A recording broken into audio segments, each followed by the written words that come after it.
2024년도 4월 1일 말씀 묵상 함께 나누도록 하겠습니다. 오늘 함께 나누실 말씀은 신명기 18장 15절에서 22절까지의 말씀입니다. 저희가 지난 1월에 신명기서를 묵상했었다가 다시금 이제 4월부터 신명기서를 다시금 묵상하게 되었습니다. 그래서 신명기서에 대해서 간략하게 말씀을 먼저 드리고 그리고 묵상을 이어가도록 하겠습니다. 여러분들도 기억을 하고 계실지 모르겠지만 신명기의 내용은 모세가 광야 40년간의 역사를 회고하면서 하나님께서 역사의 주관자 되신다는 것과 이스라엘을 변함없이 사랑하고 계시다는 것을 말하고 있습니다.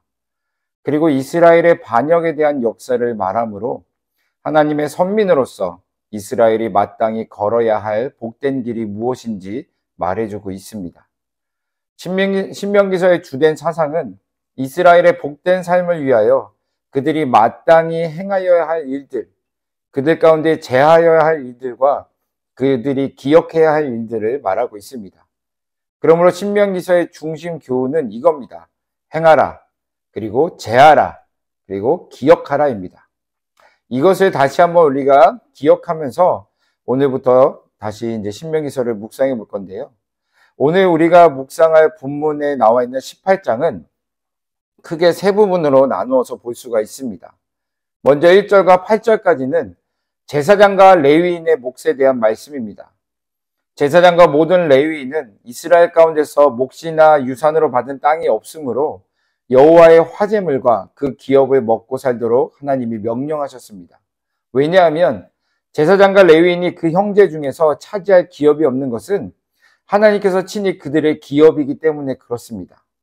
제사장이 백성들에게 받은 몫은 드리는 제물의 소나 양, 그 앞다리, 두 볼, 위, 그리고 처음 거둔 곡식과 포도주와 기름과 처음 깎은 양털입니다. 하나님께서 제사장의 몫을 법적으로 정해놓으신 이유는 하나님이 모든 지파 가운데에서 제사장을 택하여 세우셔서 그와 그의 자손이 대대로 주의 이름으로 섬기는 일을 하게 하셨기 때문입니다. 다음으로는 신명기 18장 9절에서 14절까지의 말씀인데요. 여기의 말씀은 이스라엘 백성들에게 가나안 땅에 가증한 행위를 본받지 말라는 명령을 하십니다. 즉 이거죠.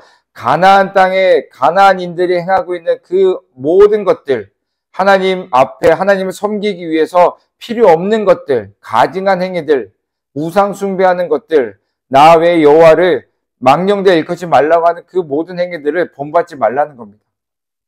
이스라엘이 본받지 말아야 할 가나안 족속들의 가증한 행위들이 뭐냐면 먼저 자기 아들이나 딸을 불 가운데 지나게 하는 행위입니다. 인신제사죠.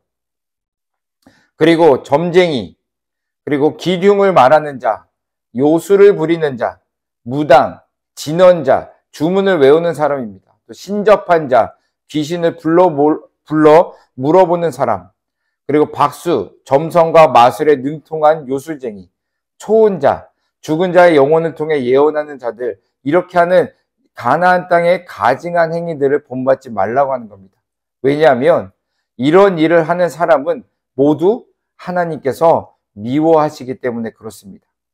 신명기 18장 12절하고 14절 말씀 가운데 이렇게 기록하고 있죠. 이런 일을 행하는 모든 자를 여호와께서 가증히 여기시나니 이런 가증한 일로 말미암아 내 하나님 여호와께서 그들을 내 앞에서 쫓아내시느니라. 너는 내 하나님 여호와 앞에서 완전하라. 내가 쫓아낼 이 민족들은 길흉을 말하는 자니 점쟁이의 말을 듣거니와 내게는 내 하나님 여호와께서 이런 일을 용납하지 아니하시느니라. 아멘. 세상에 속한 우리들이지만 세상의 것을 다 수용할 수 없는 이유가 바로 하나님께서 용납하지 아니하시기 때문에 그렇다라는 겁니다. 그런데도 불구하고 좋은 게 좋다고 하여서 용납하고 수용한다면 그 행위는 하나님께 가증한 행위가 될 것이고 하나님께 범죄하는 행위임을 우리가 꼭 기억해야 할 것입니다. 마지막으로 15절부터 22절까지 오늘의 본문의 말씀입니다. 오늘 본문 말씀은 모세와 같은 선지자 하나를 일으키시겠다고 약속하시는 말씀입니다. 하나님은 이스라엘에게 길흉화복을 묻기 위하여 이방인들이 쫓는 가증한 것을 본받지 말 것을 말씀하신 후에 그들이 하나님의 말씀을 들을 길을 말씀하셨습니다. 하나님은 이스라엘 가운데 선지자들을 세워주심으로 이스라엘로 하여금 그들을 통하여 하나님의 말씀을 들을 수 있도록 하신 것입니다. 하나님께서 이스라엘 각 사람에게 직접 말씀하지 않으시고 이런 방법으로 말씀하시는 것은 이스라엘이 이런 방법을 원했기 때문에 그렇습니다. 실제로 하나님은 출애굽 후 이스라엘을 시내산으로 인도하시고 그곳에서 그들에게 직접 대면하여 말씀해 주셨습니다. 그러나 그때 이스라엘은 하나님을 대면하는 것이 너무나도 두려워서 모세에게 자신들을 대신하여 하나님께 나가 말씀을 듣고 그 말씀을 대언해 주기를 요청하였습니다. 그 요청에 하나님은 승낙하셨고 그 이후부터 그들의 요청대로 선지자를 통하여 모세를 통하여 말씀해 주실 것을 말씀하셨습니다. 그러나 이런 방식을 통해서 말씀이 주어질 때 두 가지 위험성이 있습니다. 하나는 하나님께서 선지자를 통하여 말씀해 주실 때 이스라엘이 듣지 않은 것이고, 다른 하나는 거짓 선지자들이 하나님의 이름으로 거짓을 말하는 경우입니다. 그러므로 하나님은 이스라엘이 하나님의 말씀을 안전하게 들을 수 있도록 다음과 같은 원칙을 세워주셨습니다.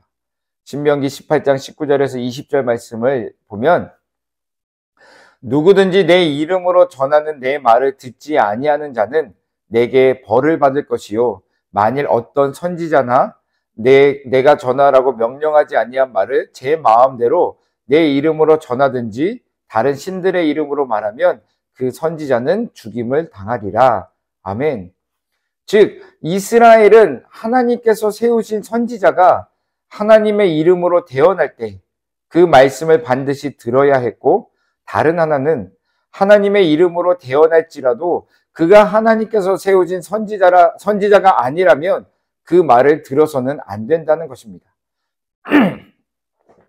그러므로 이스라엘이 하나님의 말씀을 들을 수 있는 열쇠는 하나님께서 세운 선지자를 아는 지식이었습니다. 그런데 여기서 하나님은 친절하게 그것을 분별할 수 있는 방법 또한 알려주고 있는 것을 우리가 본문 가운데서 볼 수가 있습니다. 21절하고 22절입니다. 내가 마음속으로 이르기를 그 말이 여호와께서 이르신 말씀인지 우리가 어떻게 알리요 하리라. 만일 선지자가 있어 여호와의 이름으로 말한 일에 증언도 없고 성취함도 없으면 이는 여호와께서 말씀하신 것이 아니요 그 선지자가 제 마음대로 한 말이니 너는 그를 두려워하지 말지니라. 아멘. 사랑하는 성도 여러분, 하나님의 백성들은 말씀을 분별할 수 있는 지식이 있어야 합니다. 왜냐하면 어떤 사람이 분별하는 일을 게을리함으로 미혹에 빠졌다면 그 책임은 자신에게 있기 때문에 그렇습니다.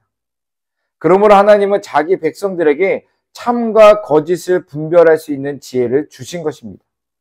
그런데 우리가 꼭 기억해야 할 것은 오늘 말씀대로 하나님께서 세우신 선지자의 입을 통해서 대언된 말씀은 반드시 성취된다는 것입니다. 성취되지 아니하고 그럴 것이다. 누가 얘기를 들어보니 그랬더라 라가 아니라 그 선지자의 입을 통해서 대언된 것이 그 선지자를 통하여서 증거도 되고 성취함도 열매도 이루어지는 열매도 얻어야 한다는 것이죠. 오늘 우리들에게 필요한 것은 무엇이냐면 이것을 기준 삼아서 옳고 그름을 잘 분별할 수 있는 저와 여러분들이 되기를 주님의 이름으로 축원합니다. 그렇기 때문에 여러분들에게 잘 분별하실 수 있도록 날마다 말씀을 주야로 묵상하시라고 하는 것이고, 그리고 그 말씀을 붙들고 기도하라는 것입니다. 그렇게 해서 성령 하나님의 인도하심을 받아 우리가 이것이 옳은 건지 그른 것인지, 이 목회자가 정말로 성경을 제대로 이야기하고 있는 것인지 그렇지 않은 것인지 분별하여서 우리가 옳은 것을 따라갈 수 있기 때문에 그렇습니다. 그렇지 않으면 미혹에 넘어질 수밖에 없고 유혹이 우리에게 다가왔을 때 그것으로 인하여서 우리가 하나님 앞에 범죄하게 된다는 것을 기억하시길 바랍니다. 그래서 하나님은 가증한 것을 따르지 말라고 이야기하셨고, 그리고 또 뭐예요? 하나님이 세우신 선지자의 말을 잘 분별할 수 있도록 방법 또한 알려주셨다는 것을 우리가 기억하면서 오늘도 이 말씀 붙들고 잘 분별하시면서 하나님의 기쁨이 되시기를 주님의 이름으로 축원드립니다.